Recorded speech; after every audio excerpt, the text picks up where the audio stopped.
नमस्ते छात्रों, कैसे हैं सब लोग? मैं हूं आपका अजित सर और आज हम एक बहुत ही दिलचस्प और आजकल के जमाने के सबसे जरूरी टॉपिक पे बात करेंगे, ग्लोबलाइजेशन। अब ये ग्लोबलाइजेशन क्या भला है?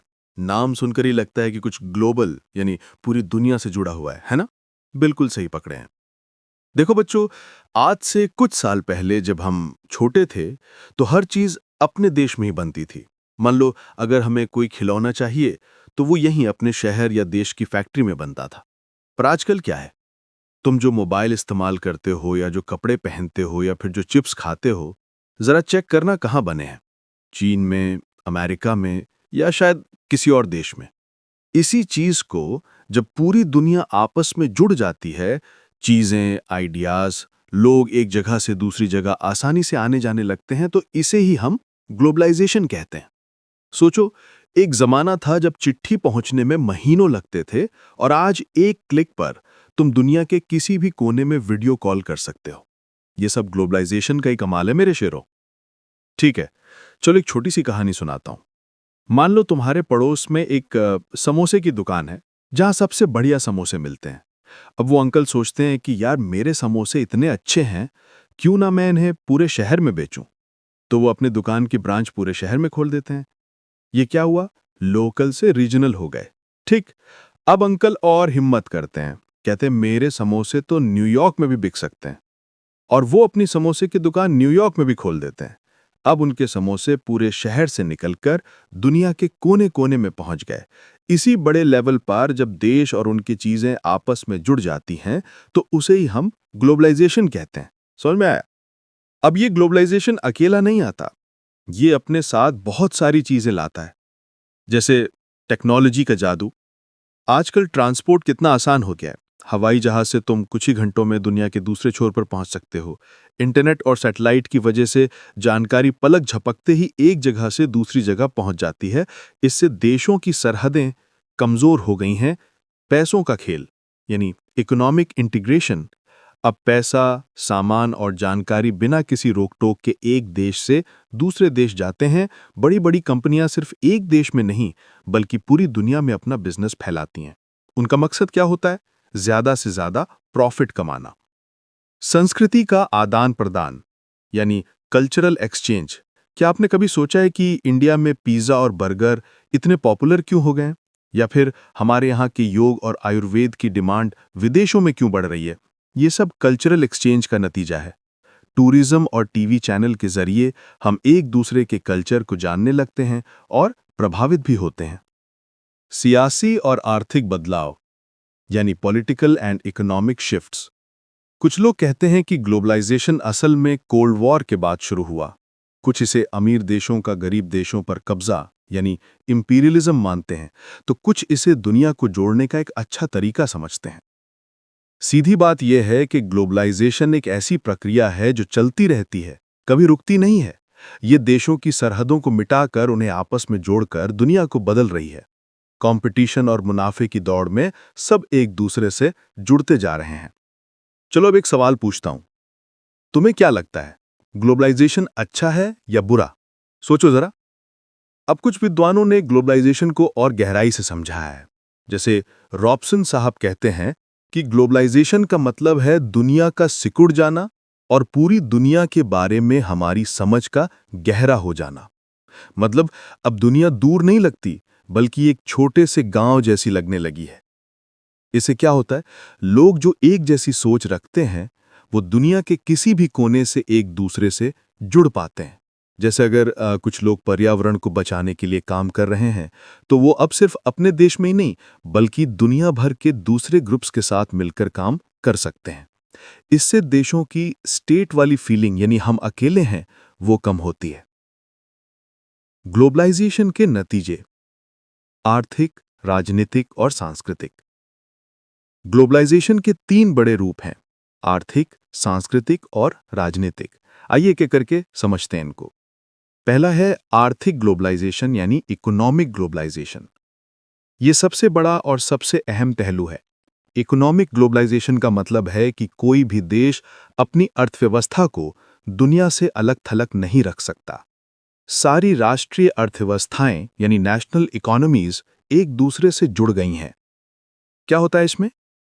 राष्ट्रीय से वैश्विक अर्थव्यवस्था, यानी नेशनल टू ग्लोबल इकोनॉमी। देश की अर्थव्यवस्था अब सिर्फ अपने तक सीमित नहीं रहती, बल्कि पूरी दुनिया की अर्थव्यवस्था से जुड़ जाती है। समाजवादी व्यवस्था का ढहना। याद है, एक समय था जब बहुत से देश समाजवादी यानी सोशलिस्ट सिस्टम पर चलते थे, जहां सरकार सब कुछ कंट्रोल करती थी।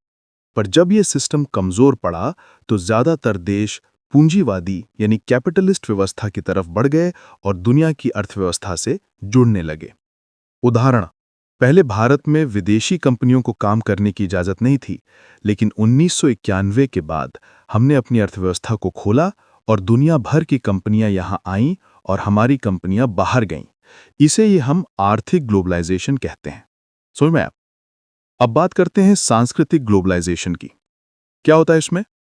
क्या आपने कभी सोचा है कि मैकडॉनल्ड्स के बर्गर या कोका कोला की कोल्ड ड्रिंक पूरी दुनिया में क्यों मिलती है? इसे कुछ लोग मैकडॉनल्डाइजेशन भी कहते हैं। पहचान का कम होना। धीरे धीरे देशों, क्षेत्रों और लोगों की अपनी सांस्कृतिक पहचान कम होने लगती है, क्योंकि सब एक जैसे होने लगते हैं। उदाहरण, हॉलीवुड की फिल्में पूरी दुनिया में चलती हैं, एडिडास के स्पोर्ट्स आइटम हर जगह मिलते हैं। वैसे ही भारत का योग और बॉलीवुड भी अब दुनिया भर में मशहूर हो रहा है।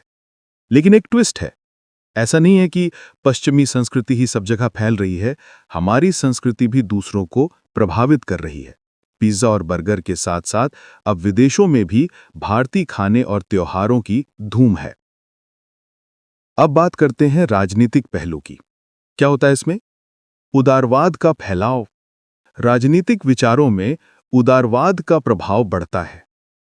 एनजीओज का बढ़ना, गैर सरकारी संगठनों का रोल बढ़ता है, जो एक देश की सरहदों से बाहर भी काम करते हैं। राज्य की भूमिका में बदलाव, यानी change in role of state Nations.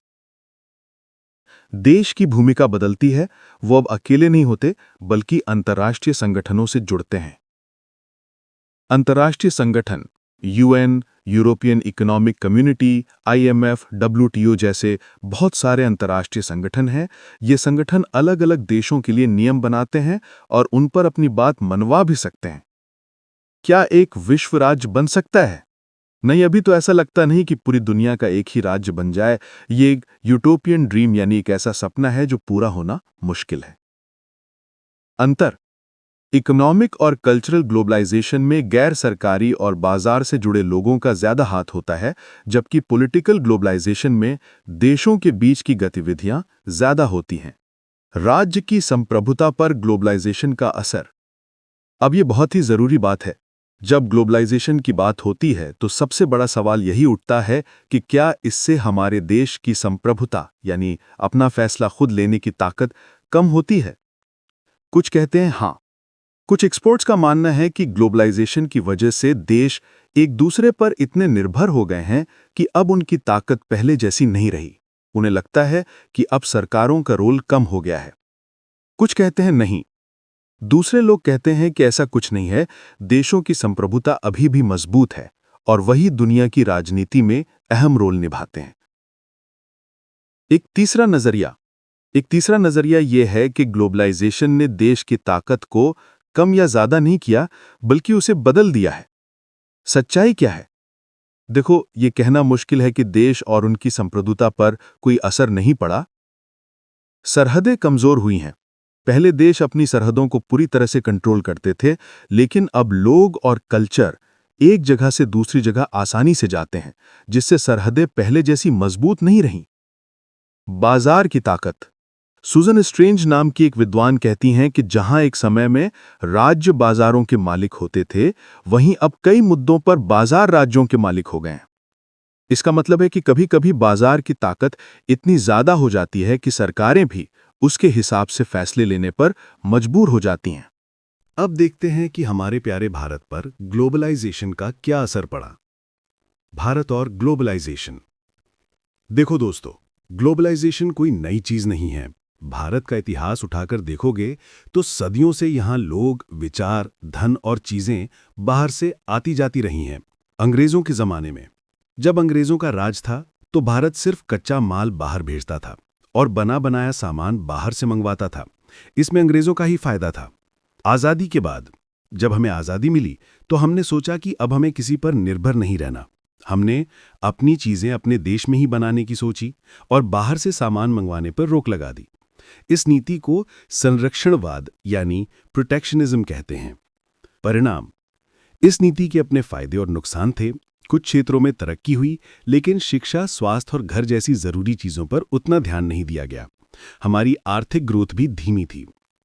1991 का बदलाव। फिर आया साल 1991, जब भारत ने एक नई आर्थिक नीति यानी न्यू इकोनॉमिक पॉलिसी अपनाई। हमने आयात पर लगी रोक हटाई और विदेशी कंपनियों को भारत में निवेश करने के लिए बुलाया। इसे उदारीकरण यानी लिबरलाइजेशन और निजीकरण यानी प्राइवेटाइजेशन के साथ साथ ग्लोबलाइजेशन का हिस्सा माना गया। नतीजे, विदेशी निवेश बढ़ा, उत्पादन बढ़ा और हमारे पास विदेशी मुद्रा भंडार यानी फॉरेन एक्सचेंज रिजर्व्स भी बढ़ा। ग्लोबलाइजेशन का भारत पर मिला जुला असर पड़ा है। भारत अब दुनिया के कई देशों के साथ बिजनेस कर रहा है। अंतर्राष्ट्रीय मंचों पर भारत का रोल बढ़ गया है।